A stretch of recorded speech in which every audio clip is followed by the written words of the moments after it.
Nagpaalam nga itong si RJ dito kina Giselle at Eric na may pupuntahan lamang daw siya at may tatanungin. At yun pala ay itong si Zoe. Agad na pumunta itong si RJ dito sa Apex Hospital at sakto naman napapalabas sana itong si Zoe sa Apex Hospital.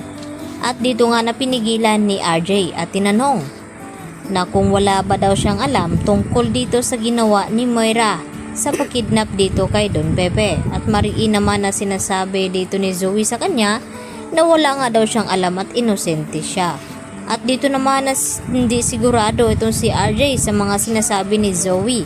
Kaya inuulit-ulit niya dahil minsan daw na ginawa ni Zoe na pinagtakpan itong kanyang ina noon na itinulak ni Moira itong si RJ sa hagdan.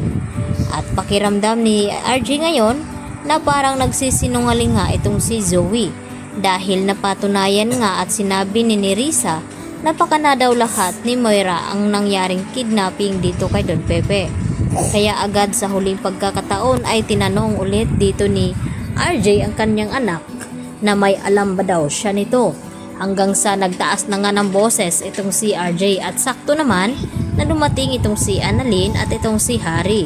At dito na ipinagtanggol ni Annalyn kung si Zoe na hindi daw magagawa ni Zoe nasaktan ang kanyang lolo dahil mahal daw niya ito. Sabi naman ni RJ kay Annalyn na sana nga totoo ang sinabi dito ni Annalyn na walang kinalaman itong si Zoe.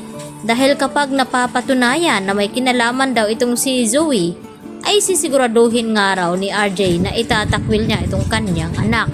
At nagulat naman itong si Zoe sa kanyang narinig dito sa kanyang ama na si RJ dahil hindi lingid sa kanyang kaalaman na may kinalaman talaga siya sa nangyaring pagkidnap dito kay Don Pepe. Samantala, dito naman na pinatawag itong si Zoe sa conference room ni RJ at Giselle. At dito nga na humingi ng pasensya itong si RJ sa sinabi niya dito kay Zoe.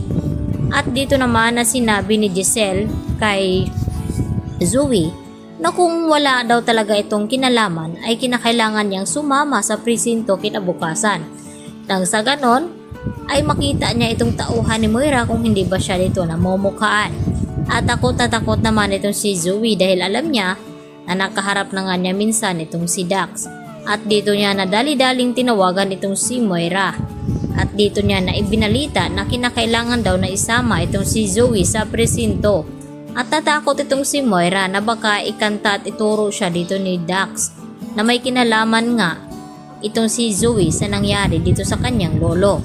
At dito nagbigay ng payo itong si Moira kay Zoe na dapat unahan daw niya itong sina Giselle at RJ at puntahan dito sa presinto at ligpitin at tapusin itong si Dax. At dito naman na sinabi ni Zoe na hindi niya iyon magagawa dahil hindi daw siya kriminal. At dito naman na sinabi ni Moira na nagawa nga daw ni Zoe itong ginawa niya kay Lolo Pepe na nagawa niyang ihulog sa bangin. At simple lang naman ang kanyang inutos dito na baka ikanta daw sila dito ni Dax. At nang magkaharap-harap na nga ang mga ito, dito nga na sinabi ni Dax na magsasalita lamang daw siya kapag hindi siya ikukulong. Kapag gawin lang daw siya ng witness dito sa mga leader ng kidnapping. At dito nga na sinabi ni Dax na ang asawa daw ni RJ ang kanilang mastermind. At nagtanong ulit itong si Giselle na kung sino-sino pa ang kanilang kasabwat. At dito naman na tiningnan ni Dax itong si Zoe. At inamin niya rin na hindi kasabwat itong si Zoe dahil si Moira lamang daw ang kanilang amo. At hindi naman naniniwala itong si Giselle kaya pakiramdam nito na may kinalaman talaga itong si Zoe dahil sa mga tingin dito ni Dax. At ganun din itong si Zoe.